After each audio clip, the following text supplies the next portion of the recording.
تو اگر مجھے بخش دے گا تو تیرا حبیب خوش ہوگا، تیرا بندہ کامیاب ہوگا، اور تیرا دشمن ناراض ہوگا، غمگین ہوگا۔ یہی بات ہے بس دوستو، دعائیں کرتے رہو۔ دعا کوئی بہت بڑا فلسفہ نہیں ہے جس کے لیے آپ کو سیکھنا ہوگا، کوئی کورس کرنا ہوگا، کچھ نہیں ہے۔ دعا کے لیے آپ کی ہارٹ پیوریفیکیشن چاہیے، جسٹ آپ کا دل صاف ہونا چاہیے۔ میں ہمیشہ ایک ہی بات لوگوں کو سمجھاتی ہوں کہ آپ جب رب کی پاک بارگاہ میں لینے جاتے ہو نا، کچھ دے کے جاؤ۔ مانگنے جاتے ہو نا تو کسی کو کچھ دے کے جاؤ، کچھ بھی دے دو۔ معافی مانگتے ہو نا تو معاف کر کے جاؤ۔ اللہ ہر حالت میں ہمیں دیکھ رہا ہوتا ہے، یہ ذہن میں رکھیں۔ اور دوسری بات، کہاں ہم غلط ہیں، اس پہ پوری توجہ۔ کہاں ہم غلط ہیں؟ ہم غصہ کرتے ہیں تو یہ بھی ہارٹ کی ڈیزیز ہے۔ ہم حسد کرتے ہیں، ہارٹ کی ڈیزیز ہے، اس سے ہمارا ہارٹ ڈیمیج ہوتا ہے۔ حسد کریں تب بھی ہارٹ، دل ڈیمیج ہوگا، غصہ کریں تب بھی دل ہمارا ڈیمیج ہوگا۔ اور ہمیں اگر کوئی بندہ یہ کہہ دے نا کہ اللہ تعالیٰ تیرا بھلا کرے، تو ہم اس سوچ میں پڑ جاتے ہیں، پتہ نہیں اس کی دعا کی میں نیت کیسی تھی۔ خدا را، کوئی بھی آپ کو دعا دے نا تو فوراً سے پہلے آمین کہہ دیا کریں۔ آپ اس کی نیت نہیں جانتے، آپ اس کے الفاظ تو جان رہے ہیں نا۔ وہ آپ کو الفاظ جو ادا کر رہا ہے وہ تو آپ کی سماعتوں سے ٹکرا رہے ہیں نا۔ دعائیں بھی تو اپنی اپنی کیٹیگری رکھتی ہیں نا، دعاؤں کی اپنی خوبصورتی ہوتی ہے۔ سارا دن کام کرو، رات کو بستر پہ جاؤ، منہ پہ کپڑا لے لو، چادر لے لو، اپنے رب سے بات کرو، جو سارا دن کیا اس کو بتا دو، اور اس کو کہو یا اللہ یہ تیرا بندہ بے بہا کمزور ہے۔ اگر مال میں کمی ہے تو کہیں مالک تو نے میرے حصے کا بھی تو کچھ لکھا ہوا ہے نا، تو جو تو نے لکھا ہوا ہے نا مالک، اس کو میرے تک آنے میں تو آسانی پیدا کر سکتا ہے۔ یہ مجھے اس تک لے جا یا وہ میرے قریب لے آ، اور یہ تیرے علاوہ کوئی نہیں جانتا کہ میرا رزق کہاں کس حال میں تو نے لکھا ہوا ہے سوائے تیری ذات کے۔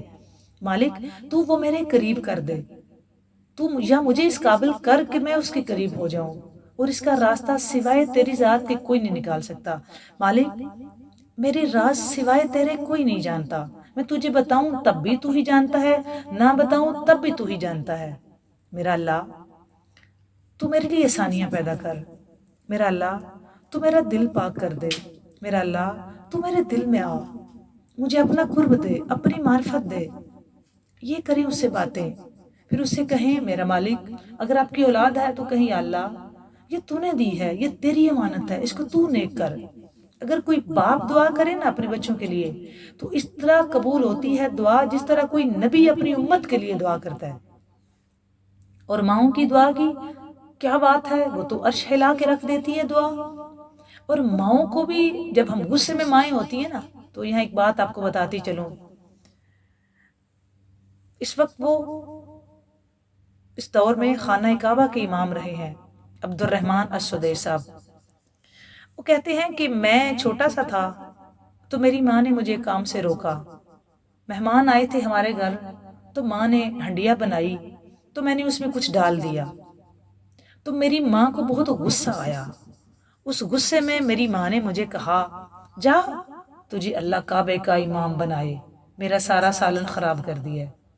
رپیٹ کرتی ہوں، وہ فرماتے ہیں کہ میں چھوٹا سا تھا تو ہمارے گھر مہمان آئے، میری والدہ نے ان کے لیے کھانا بنایا اور میں نے اس میں سے اس کھانے میں کچھ ڈال دیا، تو میری ماں کو بہت غصہ آیا مجھ پہ، تو اس نے فرمایا کہ جا اللہ تجھے کعبے کا امام بنائے، تو نے میرا سارا سالن خراب کر دیا۔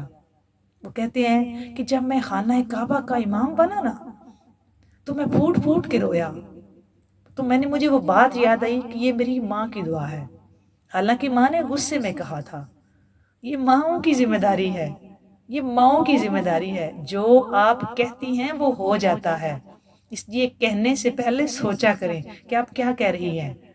جو مائیں کہتی ہیں وہ ہو جاتا ہے، کیونکہ ماں کی دعا عرش تک ہلا کے رکھ دیتی ہے۔ یہ ماؤں سے دعا لینا اب ہماری ذمہ داری ہے کہ ہم کس کیٹیگری کی دعا ماؤں سے لیتے ہیں۔ باپ کی دعا، ماں کی دعا، بہنوں کی بھائیوں کے حق میں دعا، دعائیں دیتے رہیں، دعائیں لیتے رہیں۔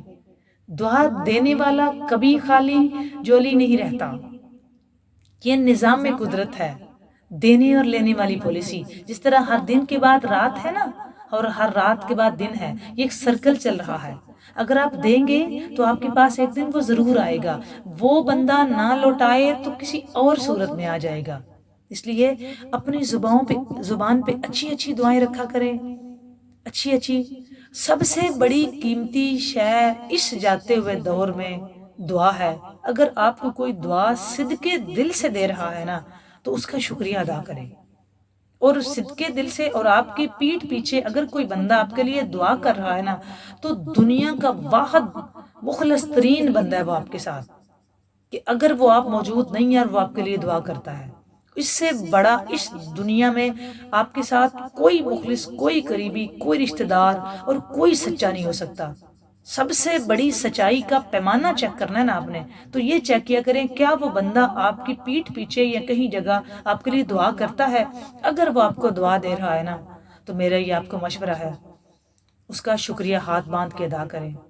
وہ آپ پہ بہت بڑا احسان کر رہا ہے، وہ واقعی آپ سے محبت کرتا ہے، اس کو اس کے دل میں واقعی آپ کا احساس ہے، اور وہ بغیر لالچ کے آپ کے لیے دعائیں کر رہا ہے. بہت بڑی نعمت ہے دعا. دعائیں دیتے رہیں. دعا آپ کے پاس لوٹ کے آ جائے گی. آپ کسی کو دعا دیں گے، کوئی آپ کے لیے دعا کرے گا. آپ کسی کے لیے اچھا کریں گے تو اللہ کی بارگاہ سے کوئی آپ کے لیے اچھا کرنے کا اللہ سبب پیدا فرما دے گا، کیونکہ وہ مسبب الاسباب ہے. کبھی بھی مایوس نہیں ہونا. مایوس تو وہ ہو نا جس کا کوئی نہ ہو، جس کا والی ہو، جس کا وارث ہو، جس کا مالک ہو، جس کا خالق ہو. وہ کیوں مایوس ہوگا؟ ہم بندے ہیں اس خالق کے جو علی کل شیء قدیر ہے، جو ہر شے پہ قادر ہے. اس لیے کوشش کریں کہ دعائیں کرتے رہیں، دعائیں دیتے رہیں. اللہ تعالیٰ آپ کے لیے